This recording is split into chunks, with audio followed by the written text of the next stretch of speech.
Three,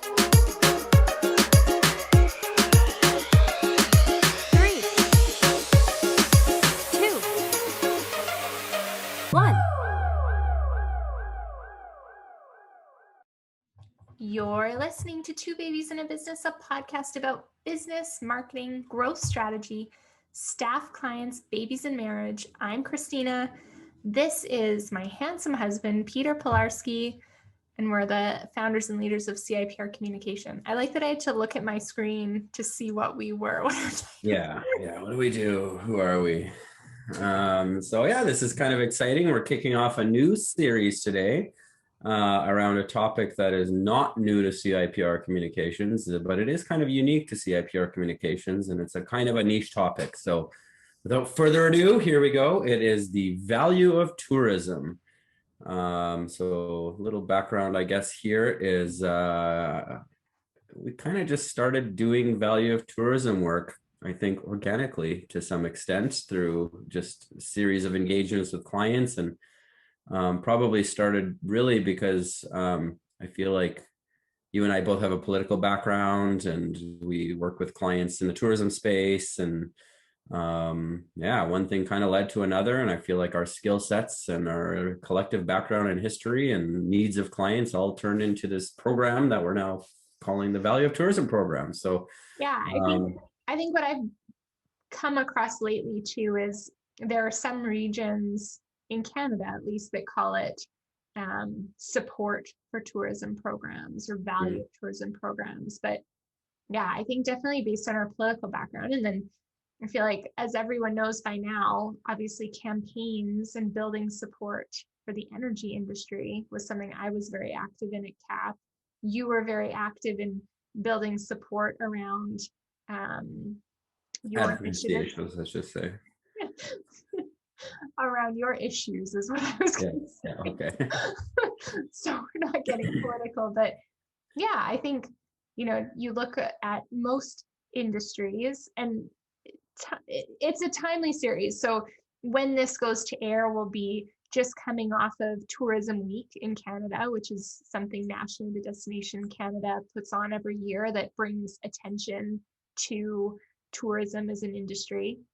And I just got off a call this morning, actually, with our friends from Kootenay Rockies Tourism. So Emily was talking about building social license in her region around tourism. And that's really what value of tourism is. And I think, especially in Alberta, which is where we are, we often think about social license being a pipeline issue or an Indigenous relationship building issue, but in Emily's region and in Kootenay Rockies, like, they're a community where it's all about, hey, like, we moved here because we love it here. We don't want other people to get away from tourists. Yeah.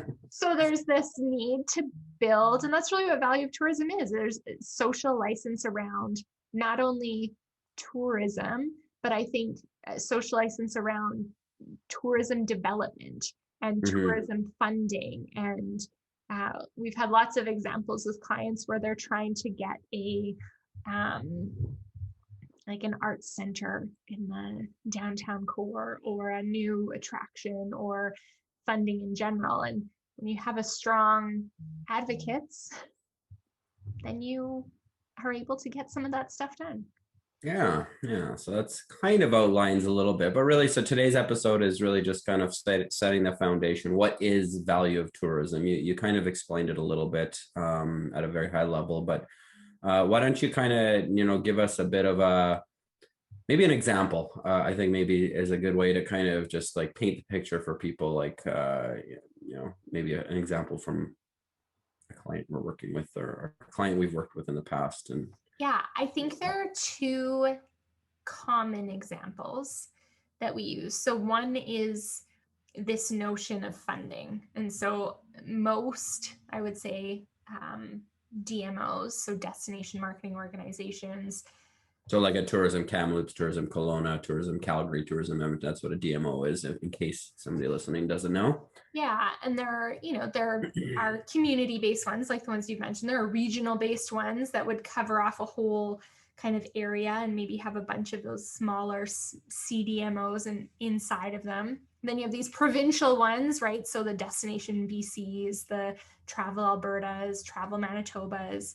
So you have kind of the hierarchy of layers, but at the community level or the city level, often they are funded through taxation of hotels. So if anyone sees that little hotel tax at the bottom of their bill on their next hotel stay, a lot of that funding, the majority of it would go to a DMO.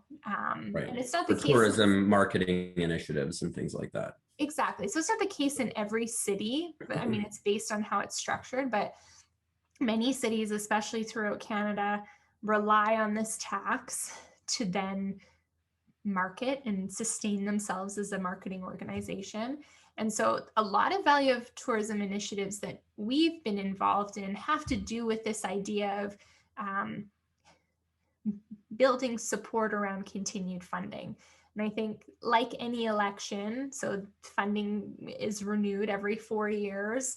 You have to go out to your stakeholders and communicate to them. Every year you have to do a survey with them to show value and to make sure you're listening. So a lot of the value of tourism stuff can be great fodder for continuing to communicate and talk to your stakeholders and show them some value, right? You're advocating in your community, you're making sure that you're moving it forward. So there's this whole notion of funding. And I think whether it's through taxation and you're trying to shore that up and ensure you continue to get funded, or if it's funding through other avenues, I think that sometimes it's about securing grants or maybe getting more municipal funding or things like that. I think value of tourism is something we've utilized to help build momentum there. Mm-hmm. And then I think there's this other side that's more public facing that is about just, I don't want to say more general support for the industry, but this kind of, like I said before, this notion of like, we want to build something and we know our city council is going to go to a referendum on this. Mm. And so now this is going to become a citywide issue and we need people to actually vote. And for people to vote, and we all know voter turnout is hard in a regular election. When it comes to some niche referendum about a new building going up, it's hard to attract anyone's attention. So this notion of, if you know big projects are coming and you're going to need public support, it's about building your list. So, hey, do you support tourism? Do you think tourism is important in our community? Do you think we need it to thrive? And so there's this kind of value of tourism campaign that can go alongside that. And then I think third, there's this kind of government side. I think a lot of our elected officials don't necessarily understand the importance of tourism. So a lot of the value of tourism piece is to almost spoon feed our elected officials with things like, this is how many people support tourism. This is how many people are employed by it. This is how many, this is how much dollars our visitor economy brings in. So we always think about it in two pieces: education. So what does the public, what do our stakeholders, what does the government need to understand about tourism in our community? And then empowerment. So how can we empower these three groups to spread the good news with a good word about tourism? So and I'll just say we gave a presentation at the BC Tourism Industry Conference last year, pre-COVID, last thing before COVID kind of thing. But we called that presentation Building a Community of Champions, which I think is a nice way to kind of package this up, as you're building a community of champions around the tourism industry for the various reasons and the various things you discussed. And I do want to add kind of maybe a fourth thing to your list. And it's maybe not a direct goal of a value of tourism campaign, but I think it's a great side benefit, which is really getting locals to think about being tourists in their own towns, and really kind of making people understand, like, man, like, we live in this great place and there's so much to do, and hey, you know what, if I'm thinking about what to do with my kids this weekend, maybe I should go to Calgary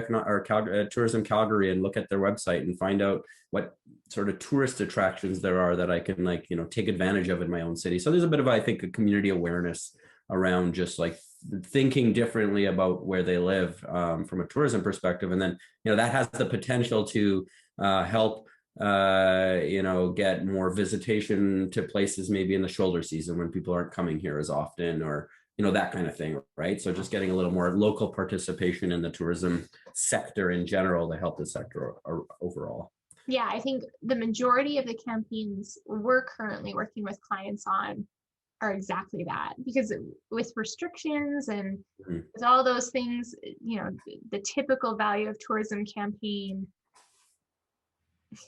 can't be done, but also the stats aren't there, right? Like in previous years, Right. you could point to, look at this crazy tourism season we had last summer. Here's how you can help sustain it.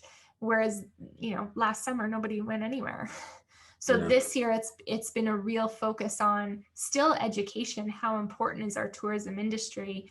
But you're right, like the call to action for this particular season, and I don't think this is going away anytime soon, is that how do I support local and what's in my region? And yeah, I think that turns into almost referrals. I think about Right. Bryce, who works for Stingray out in Kamloops, and he was a big participant in the Tourism Kamloops Value of Tourism campaign in kind of 2020, 2019. And he said to me before he got on a bus, so we'll get into the Tourism Kamloops soon, but they had bus trips bringing locals around, and he was getting on the bus and he turned to me and he's like, I love this because I moved here, whatever it was, 6 months ago, and I had no idea that this is how much the city had to offer me. Mm-hmm. And he's like, I've invited and had more guests to my new home in Kamloops over the last 6 months than he'd come from Prince George, than I had ever invited to Prince George in my entire 3-4 years there. And he was from Lower Mainland, Vancouver. So it's like that connection of, oh, like I live in a really cool place. I live in a place that people literally fly to from around the world every day. Yeah. Right, and spend thousands of dollars to come and experience, and this is my backyard, right? It's like, yeah, I think Canadians often don't appreciate just how amazing where everybody in Canada lives, frankly, in comparison to other places in the world are. So yeah, it's that sort of thinking, kind of changing your thinking a little bit around where you live from a tourism perspective.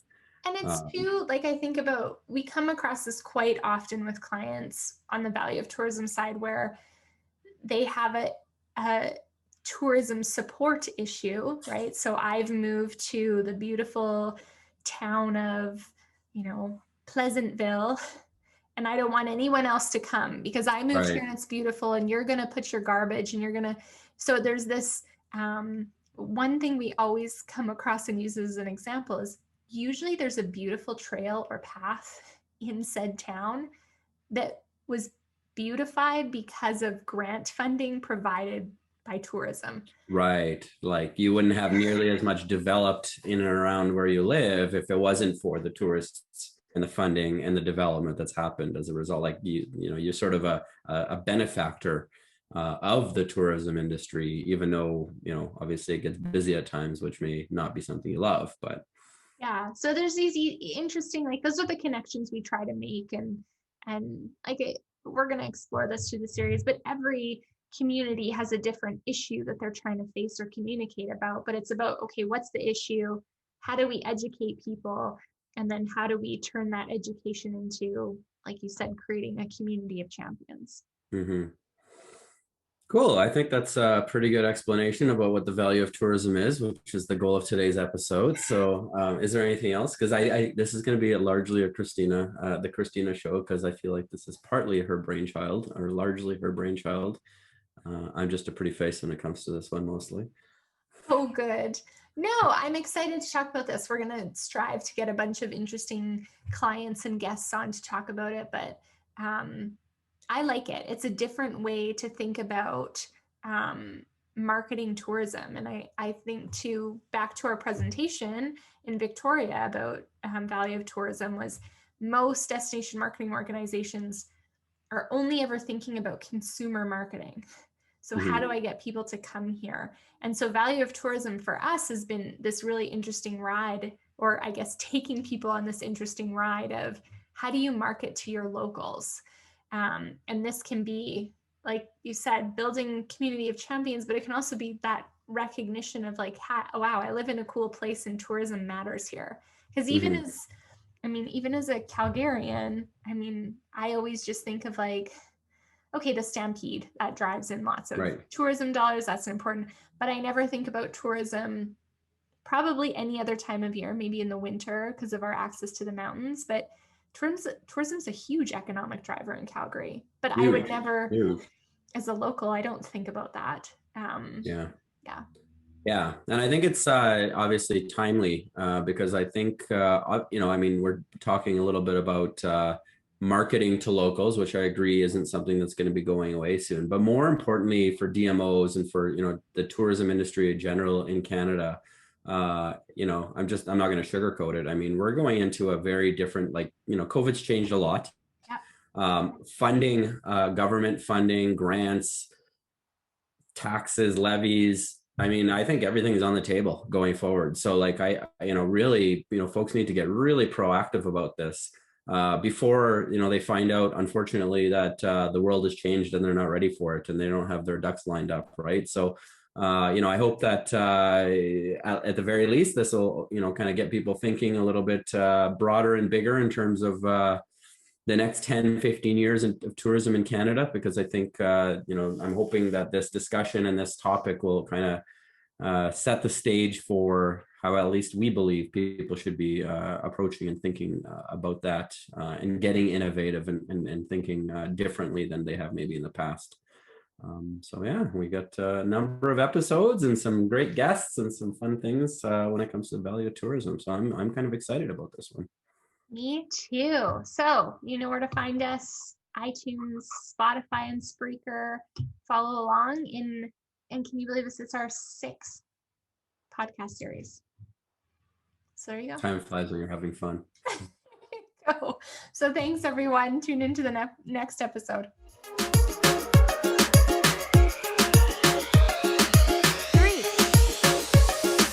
2, 1.